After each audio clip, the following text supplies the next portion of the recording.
உரிமை களம் பார்வையாளர்கள் அனைவருக்கும் வணக்கம். இன்னைக்கான அரசியல் களத்துல எது சம்பந்தமாக விவாதிக்க போறோம் அப்படின்னா, தமிழக வெற்றி கழகத்தினுடைய விஜய் அவர்கள் தமிழ்நாட்டினுடைய அரசியல் களத்துக்குள்ள என்னைக்கு காலடி எடுத்து வச்சாரோ அன்னையிலிருந்து இன்ன வரைக்கும் ஒரு மிகப்பெரிய விவாதமாக போய்கொண்டிருக்கின்ற ஒரு செய்தி என்னவென்றால், விஜய் அவர்கள் யாருடைய வாக்குகளை தூக்க போகின்றார். இதுதான் ஒரு மிகப்பெரிய டிபேட்டா இருந்துகிட்டே இருந்துச்சு. திராவிட முன்னேற்ற கழகத்தை சார்ந்தவர்கள் பக்காவா ஸ்கிரிப்ட் ரெடி பண்ணி பல வாடகை வாய்கள் ரெடி பண்ணி விஜய் தூக்க போகின்ற வாக்குகள் அத்தனை வாக்குகளுமே அது விடுதலை சிறுத்தை கட்சியினுடைய வாக்குகள், கம்யூனிஸ்ட் கட்சியுடைய வாக்குகள், காங்கிரஸ் கட்சியுடைய வாக்குகள், இந்த மாதிரி தொடர்ச்சியா நரேட்டிவ் செட் பண்ணிக்கிட்டே இருந்தாங்க. அவங்க அதிமுகவுடைய வாக்குகளை தூக்குவாரு அப்படின்ற மாதிரி கூட சொல்லல. ஆனா விசிகா வாக்குகளை தூக்குவாங்க, காங்கிரஸ் உடைய வாக்குகளை தூக்குவாங்க, கம்யூனிஸ்ட் உடைய வாக்குகளை தூக்குவாங்க. இந்த மாதிரிதான் திமுகவுடைய வாடகை வாய்கள் தொடர்ச்சியாக ஒரு நரேட்டிவ் செட் பண்ணிக்கிட்டே இருந்தாங்க. ஆனா நேற்றைய தினத்தில் நடைபெற்ற அந்த தேர்தல் இருக்கு தெரியுமா, அந்த தேர்தல் மூலமாக விஜய் அவர்கள் யாருடைய வாக்குகளை கொத்தாக தூக்கி இருக்கின்றார் என்றால், முக்கால்வாசியான வாக்குகள் அது திராவிட முன்னேற்ற கழகத்தினுடைய வாக்குகள். சோ திமுக வாக்குகளை கொத்தாக தூக்கிய விஜய் மே 4ஆம் தேதி சம்பவம் உறுதி. சோ இந்த ஒரு கண்ணோட்டத்தின் அடிப்படையில் இன்னைக்கான காணொலியை கொஞ்சம் டீட்டெயிலா பார்த்துடலாம். நண்பர்கள் அனைவருக்கும் இளம்பெரு வழுதியின் இனிய வணக்கம். நானே பணி வந்து பார்த்துட்டோம், இனி ஜென்மத்துக்கும் என்னால குடிய முடியாது. அதனால நாங்க சண்டை போட போறோம். வீடியோக்களை போறதுக்கு முன்னாடி வழக்கம் போல நம்ம நேயர்கள்ட்ட ஒரு கேள்வி கேட்டுருவோம். உங்களுடைய பதில்களை நீங்க கமெண்ட் பாக்ஸ்ல கமெண்டா போட்டுருங்க, சரிங்களா? சரி, அதாவது இந்த 2026 தேர்தல் அது வரலாற்று சிறப்பு வாய்ந்த ஒரு தேர்தல், அதுல மாற்று கருத்து கிடையாது. ஆனா இந்த தேர்தல்ல ஒரு வாக்காளராக நீங்க எவ்வாறு பாக்குறீங்க அப்படின்றத கமெண்ட் பாக்ஸ்ல ஒரு ரைட் அப் மாதிரி எழுதிருங்க, சரிங்களா? சரி, உங்ககிட்ட நான் கேள்வி கேட்டேன் இல்லையா, நான் என்னுடைய பார்வையை நான் பதிவு பண்ணிடுறேன். அதாவது இந்த 2026 தேர்தல் எவ்வாறு இருந்தது, இதை நான் எப்படி பாக்குறேன் அப்படின்றத என்னுடைய பார்வையின் அடிப்படையில் கொஞ்சம் ஷார்ட்டா சொல்லிடுறேன். அதாவது இந்த 2026 தேர்தலை பொறுத்த வரைக்கும் இப்ப நீங்க ஜஸ்ட் ஒண்ணும் கிடையாது, ஒரு ஊர் தெருவுக்குள்ள போங்க. ஒரு ஊர் தெருவுக்குள்ள போய் அங்க ஒரு பரபரப்பாக இயங்கிக் கொண்டிருக்கின்ற ஒரு இளைஞனை போய் நிப்பாட்டி, எப்பா இங்க வாப்பா, உனக்கு புரட்சியாளர் அம்பேத்கர் அவர்கள் 1965 அப்படின்னு சொல்லி நீ ஆரம்பிச்சு பாருங்களேன். தந்தை பெரியார் அவர்கள் 1945 அந்த காலகட்டங்கள்ல அப்படின்னு ஆரம்பிச்சு பாருங்களேன். போயா எனக்கு வேற வேலை இருக்கேன்னு போயிடுவான்.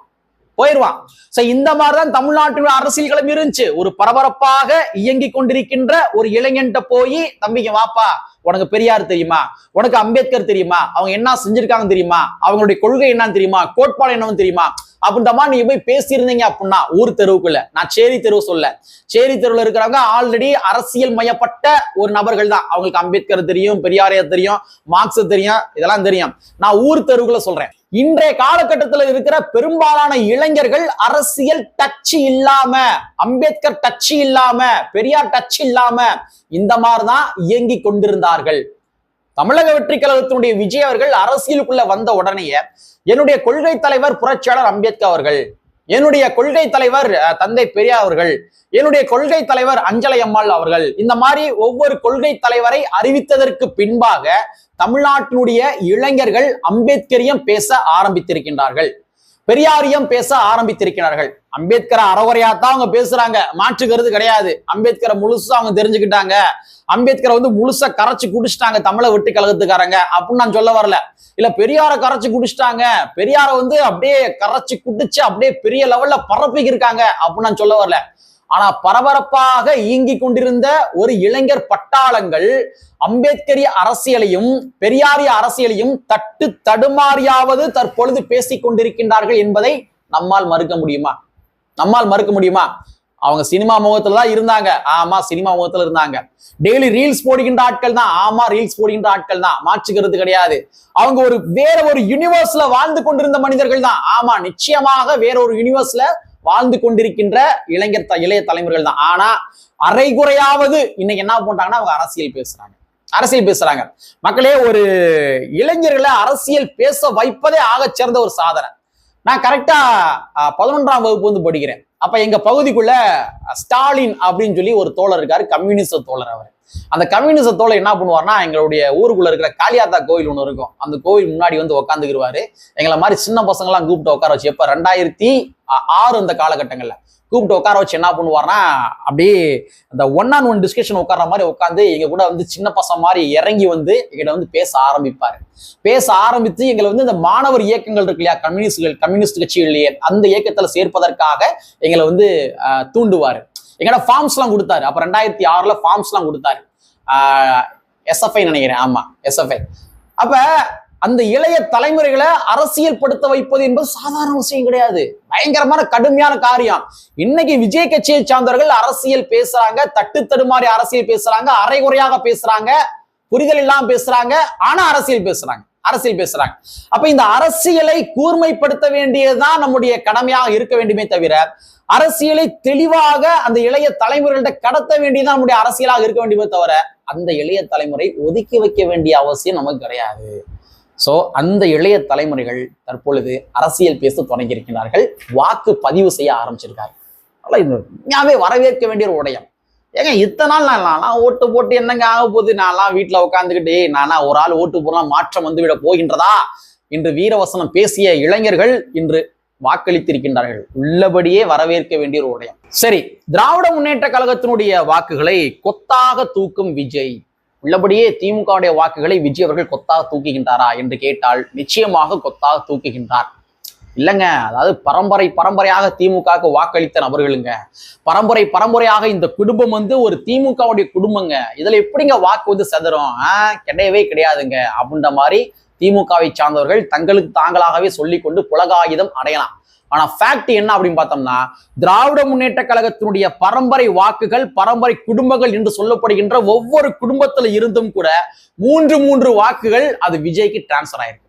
நேத்து பதிவான விஜய் அவர்களுக்கு பதிவான அந்த வாக்குகள் இருக்கு தெரியுமா, அந்த வாக்குகள்ல 3/4 வாக்குகள் அது திராவிட முன்னேற்ற கழகத்தினுடைய வாக்குகள். நான் ஃபேக்டா சொல்றேன், திராவிட முன்னேற்ற கழகத்தினுடைய வாக்குகள். ஒண்ணு இல்லைங்க, இன்னைக்கு வந்து ஒரு குடும்பம் இருக்குன்னு வச்சுங்க, அந்த குடும்பம் வந்து பரம்பரையாக நாங்க திராவிட முன்னேற்ற கழகத்தை தான் வாக்களிப்போம் அப்படின்ற மாதிரி அவங்க சொல்லக்கூடும். அந்த மாதிரி ஒரு குடும்பங்கள் இருக்கின்றதா என்று கேட்டால் நிச்சயமா இருக்குது, அதுலயும் மாற்றுக்கிறது கிடையாது. அதெல்லாம் எப்போ வரைக்கும் பார்த்தோம்னா, தமிழக வெற்றி கழகத்தினுடைய விஜய் அவர்கள் வருகைக்கு முன்பு வரைக்கும், விஜய் அவர்களுடைய வருகைக்கு முன்பு வரைக்கும் அந்த குடும்பத்துல இருக்கிற அத்தனை நபர்களுமே திராவிட முன்னேற்ற கழகத்தை தான் வாக்களிப்பார்கள், மாற்றுக்கிறது கிடையாது. ஆனா விஜய் அவர்களுடைய என்ட்ரிக்கு பின்பாக அந்த குடும்பத்துல இருக்கிற இளைய தலைமுறைகள் அவருடைய வாக்குகள் அது தமிழக வெற்றி கழகத்தினுடைய விஜய் அவர்களுக்கு செல்கின்றது. என்னப்பா அது, நீ வந்து திமுகவுடைய வாக்குகள் போது அப்படின்னு சொல்றியே, ரைட்டு, ஓகே, அப்ப மற்ற கட்சிகளுடைய வாக்குகள் சிதறவில்லையா என்று கேட்டால் மற்ற கட்சிகளுடைய வாக்குகள் சிதறும். ஆனால் திராவிட முன்னேற்ற கழகத்துக்கு இருக்கிற அளவுக்கு இந்த கட்சிகளுடைய மற்ற கட்சியுடைய வாக்குகள் ஒருபோதும் சிதறாது. காரணம் என்ன அப்படின்னா, நீங்க மற்ற கட்சிகளை உதாரணத்துக்கு நீங்க விசிகாவோ இல்ல கம்யூனிஸ்ட் கட்சிகளோ இவங்க நீங்க எடுத்துங்களேன். சோ இந்த கட்சிகள் இருக்கிற தொண்டர்களுக்கும் அதே மாதிரி அந்த கட்சியுடைய தலைமைக்கும் என்ன கனெக்டிவிட்டி இருக்குன்னு பார்த்தோம்னா, ஒரு சித்தாந்த கனெக்டிவிட்டி வந்து இருக்கும், அதே மாதிரி எமோஷனல் பாண்டிங் வந்து இருக்கும். எனக்கு ஒரு பிரச்சனை என்று வருகின்ற பொழுது அது விசிகாவின் நிறுவனர் அண்ணன் திருமாவர்கள் தான் ஸ்பாட்டுக்கு வந்தாரு, அந்த கட்சியை சார்ந்தவங்க ஸ்பாட்டுக்கு வந்தாங்க, இங்க இருக்க திமுக வரல, மற்ற கட்சிகள் வரல, சோ இவங்க தான் எனக்காக ஸ்பாட்டுக்கு வந்தாங்க, அப்ப என்னுடைய வாக்குகள் அது யாருக்கு அப்படின்னு பார்த்தோம்னா அது விடுதலை சிறுத்தை கட்சிக்கு தான் என்று அந்த விசிகால இருக்கிற தொண்டர்களும் சரி, கம்யூனிஸ்ட் கட்சியில் இருக்கிற தொண்டர்களும் சரி, அவங்களுடைய வாக்குகள் ஒருபோதும் சிதறவே சிதறாது. அங்கொன்றும் இங்கொன்றுமாக சிதறும், மாற்றுகிறது கிடையாது. அதுக்காக ஒட்டுமொத்தமா சிதறுமா கேட்டா சிதறாது. ஆனா திமுக வாக்குகள் அது ஒட்டுமொத்தமாக இங்க இருக்கிற தமிழக வெற்றி கழகத்தினுடைய விஜய் அவர்களுக்கு செல்கின்றது. ஆமாங்க, ஃபேக்ட் தான். இப்ப நீங்க கொஞ்சம் திங்க் பண்ணி பாருங்களேன், விசிகால இருக்கிற தொண்டர்களுக்கும் அதே மாதிரி விசிகாவுடைய தலைமை அண்ணன் திருமாவர்களுக்கும் இடையில இருக்கிற அந்த கனெக்டிவிட்டி தெரியுமா, அந்த கனெக்டிவிட்டி ஒரு எமோஷனல் பாண்டிங், ஒரு சித்தாந்த பாண்டிங். ஆனா நீங்க திமுகவுடைய தலைமைக்கும் திமுகவுடைய கட்சியில் இருக்கிற அந்த தொண்டர்கள் இருக்கிற அந்த இளைஞர்கள் இருக்காங்க தெரியுமா, இவங்க இருவருக்கும் இடையில இருக்க கனெக்டிவிட்டி என்ன கனெக்டிவிட்டி, திராவிட சித்தாந்தத்தை நீங்க கடைக்கோடில் இருக்கிற தொண்டர்கள்ட்ட எத்தனை பேர்கிட்ட போய் நீங்க பரப்புனீங்க, தந்தை பெரியாருடைய கொள்கை கோட்பாடுகளை நீங்க அந்த திமுக இருக்கிற கட்சியுடைய கடைக்கோடி தொண்டர்கள்ட்ட எத்தனை நபர்கள்ட்ட போய் நீங்க பரப்புனீங்க. அந்த மாதிரி நீங்க பரப்பி இருந்தீங்க அப்படின்னா இந்நேரம் அந்த சாதி என்று சொல்லப்படுகிற பிம்பங்கள் தமிழ்நாட்டை ஒளிஞ்சிருக்குமே. அப்ப திமுகவுடைய தலைமை தந்தை பெரியாருடைய கொள்கை கோட்பாடுகளையும் அதே மாதிரி திராவிட சித்தாந்தங்களையும் கடைக்கோடியில் இருக்கிற அந்த இளைஞர்கள்ட்ட கொண்டு போய் சேர்க்கவே இல்லை. சோ அதனால சொல்றேன், அப்ப அந்த திமுக இருக்கிற அந்த கடைக்கோடி தொண்டர்களுக்கும் அதே மாதிரி திமுக தலைமைக்கும் ஒரு கனெக்டிவிட்டி வந்து கிடையவே கிடையாது. சித்தாந்த கனெக்டிவிட்டியும் கிடையாது, ஏதாச்சும் உறவு முறைகள் ரீதியான கனெக்டிவிட்டியும் கூட கிடையாது. அப்ப இங்க விசிகால இருக்கிற தொண்டர்களுக்கும் தலைமைக்கும் இருக்கிற கனெக்டிவிட்டி போன்று இங்க இருக்கிற திமுக இருக்கிற தொண்டர்களுக்கும் தலைமைக்கும் எந்த விதமான சித்தாந்த கனெக்டிவிட்டி கிடையவே கிடையாது. அப்ப விஜயோடைய என்ட்ரிக்கு பின்பாக இங்க விசிகால இருக்கிற வாக்குகள் சிதறுமா என்று கேட்டால் அங்கொன்றும் இங்கொன்றும் சிதறும். கம்யூனிஸ்ட் கட்சியில் இருக்கிற வாக்குகள் சிதறுமா என்று கேட்டால் அங்கொன்றும் இங்கொன்றும் சிதறும். ஆனால் திமுக அளவிற்கு சிதறாது.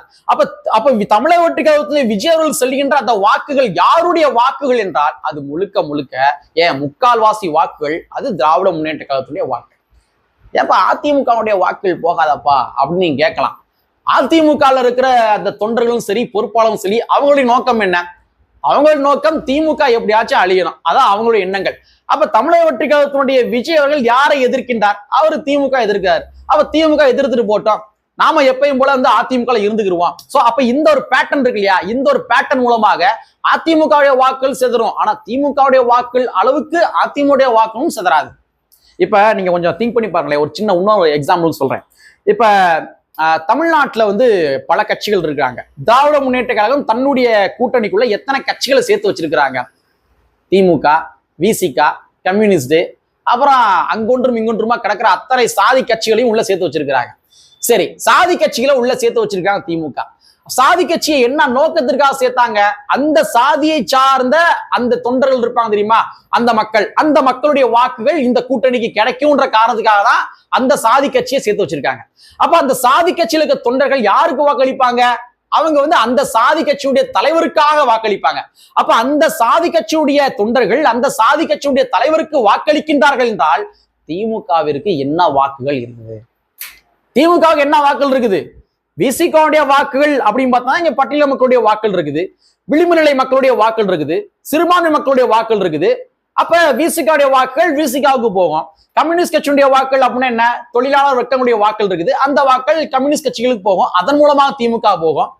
அதே மாதிரி இங்க இருக்க இஸ்லாமிய அமைப்புகள் இருக்காங்க இல்லையா, அவங்களுடைய வாக்குகள் யாருக்கு போகும்? அந்த வாக்குகள் இஸ்லாமிய அமைப்பினருக்கு போகும், அதன் மூலமாக திமுக போகும். அப்ப சாதி சங்கங்களுடைய வாக்குகள் யாருக்கு போகும்? அந்த சாதி சங்கத்தினுடைய தலைவர்களுக்கு போகும், அதன் மூலமாக திமுக போகும். அப்ப திமுகவுக்கு என்ன வாக்கு இருக்கு? திமுக என்ன வாக்கு இருக்குது? இதைத்தான் சொல்றேன். திராவிட முன்னேற்ற கழகத்திற்கு என்று விஜய் அவருடைய வருகைக்கு பின்பாக வாக்குகள் என்பது குறைந்திருக்கின்றதா என்று கேட்டால் நிச்சயமாக குறைந்திருக்கின்றது. திமுகவுக்கு இதுதான் என்னுடைய வாக்கு அப்படின்ற மாதிரி அறுதிட்டு கூற முடியாது. முதையாச்சும் பரம்பரையா வாக்கு நாங்க வந்து திமுக வாக்களிச்சோன்ற மாதிரி சொல்லுவாங்க. ஆனா விஜயுடைய வருகைக்கு பின்பாக அந்த பரம்பரை வாக்குகள் சிதைவடைந்திருக்கின்றது. ஆதலால் தான் திமுக வரலாற்றில் இல்லாத அளவிற்கான இத்தனை கட்சிகளை கூட்டணியில சேர்த்து வச்சிருக்கிறாங்க. இப்ப புரியுதா? சோ தமிழக வெற்றி கழகத்தினுடைய விஜயுடைய வருகைக்கு பின்பாக வருகின்ற மே 4ஆம் தேதி என்ன நடக்கும் அப்படின்னா, தமிழ்நாட்டுல நிச்சயமாக ஒரு தொங்கு சட்டமன்றம் வரும். இந்த தொங்கு சட்டமன்றத்தின் மூலமாக யாரு வேண்டுமானாலும் ஆட்சி அமைக்கலாம். அங்க இருக்கிற ஒரு சில தலைவர்களும் சரி, இல்ல திமுகவுடைய பெய்டு அந்த வாடகை வாய்கள் அவங்க என்ன சொல்லலாம், திமுக தாங்க அறுதி பெரும்பான்மை அப்படின்ற மாதிரி சொல்லலாம். ஆனா ஃபேக்ட் என்னன்னு பார்த்தோம்னா, இங்க இருக்கிற மே 4ஆம் தேதி நிச்சயமாக தொங்கு சட்டமன்றம் என்பது உறுதி. ஒரு கூட்டாட்சி தத்துவம் தான் தமிழ்நாட்டுல உருவாக போகின்றது. ஆனா அந்த கூட்டாட்சியுடைய தலைமை யாராக இருப்பாங்க அப்படின்றது யாராலையும் சொல்ல முடியாது. மேபி திமுகவாக இருக்கலாம், மேபி அதிமுகவாக இருக்கலாம், மேபி தமிழக வெற்றி கழகமாக கூட இருக்கலாம். ஏன் வந்து இது வரைக்கும் வந்து நாங்க ஆட்சியிலும் அதிகாரத்து பங்கு கேட்டுக்கிறோம், நீங்க தரவே மாட்டீங்களே. பாருங்க, தொங்கு சட்டமன்றம் வந்துருச்சு, நாங்க விசிகா, இங்க கம்யூனிஸ்ட், இங்க வந்து காங்கிரஸ், நாங்க எல்லாம் சேர்ந்து நாங்க விஜய்க்கு ஆதரவு தரேன் அப்படின்ற மாதிரி தந்தாலும் தந்ததுதான். நடக்கலாம், என்ன நடக்கும்? அரசியல் களத்தை பொறுத்த வரைக்கும் எது வேணாலும் நடக்கலாம், சரிங்களா? தந்தாலும் தந்ததுதான். ஏன்னா நீங்க காங்கிரஸை பார்த்தீங்க அப்படின்னா இங்க இருக்கிற முதலமைச்சர் மு.க. ஸ்டாலின் அவர்களும் ராகுல் காந்தி அவர்களும் ஒன்றாக பிரச்சாரம் செய்யவில்லை. பயங்கர முரண்பாடுகள் இருக்குது. தேர்தலுக்கு பின்பாக கூட பயங்கர முரண்பாடுகள் இருந்துகிட்டு தான் இருக்குது. அவ தேர்தலுக்கு பின்பாக தான் வெற்றி பெற்ற அந்த எம்எல்ஏக்களோட இங்க விசிகா, கம்யூனிஸ்ட் இவங்க எல்லாம் சேர்ந்து மக்கள் நல கூட்டமைப்பு அப்படின்ற மாதிரி இன்னொரு கூட்டமைப்பு உருவாக்கி அதன் மூலமா இங்க விஜய்க்கு ஆதரவு தான் தரலாம். இல்ல அதிமுக நீங்க வந்து இங்க பிஜேபியை கொஞ்சம் கலட்டி விட்டு வாங்க, நாம வந்து எங்களுக்கு அதிகாரத்தை பங்கு கொடுங்க, நாம ஆட்சி அமைக்கலாம் என்று சொன்னாலும் சொன்னதான் என்னாலும் நடக்குங்க. ஏன் விசிகால இருக்க திமுக கூட்டணி இருக்கிற கூட்டணி கட்சிகள் மட்டும்தானா? இங்க இருக்கிற அதிமுக இருக்கிற கூட்டணி கட்சிகள் கூட கலந்து வந்து விஜய் அவர்களுக்கு ஆதரவு கொடுத்தா என்னாலும் நடக்கலாம். அரசியல் களத்தை பொறுத்த வரைக்கும் என்ன வேணாலும் நடக்கலாம். ஸோ மே 4ஆம் தேதி என்பது சம்பவம் என்பது உறுதியாக இருக்கின்றது. ஸோ பார்ப்போம், பொறுத்திருந்து பார்ப்போம். அரசியல் களத்துல எது வேண்டுமானாலும் எப்பொழுது வேண்டுமானாலும் எந்த நொடி பொழுது வேண்டுமானாலும் என்ன வேணா நடக்கலாம் என்பதை கூறிக்கொண்டு எல்லாவற்றிற்கும் அந்தந்த கட்சியை சார்ந்தவர்கள் தயாராக இருங்கள் என்பதனை கூறிக்கொண்டு கற்பி ஒன்று சேர் புரட்சி செய்து புரட்சியாளர் அம்பேத்கருடைய வரியை கூறிக்கொண்டு நிறைவு செய்கின்றேன். நன்றி, நமஸ்காரம், வணக்கம்.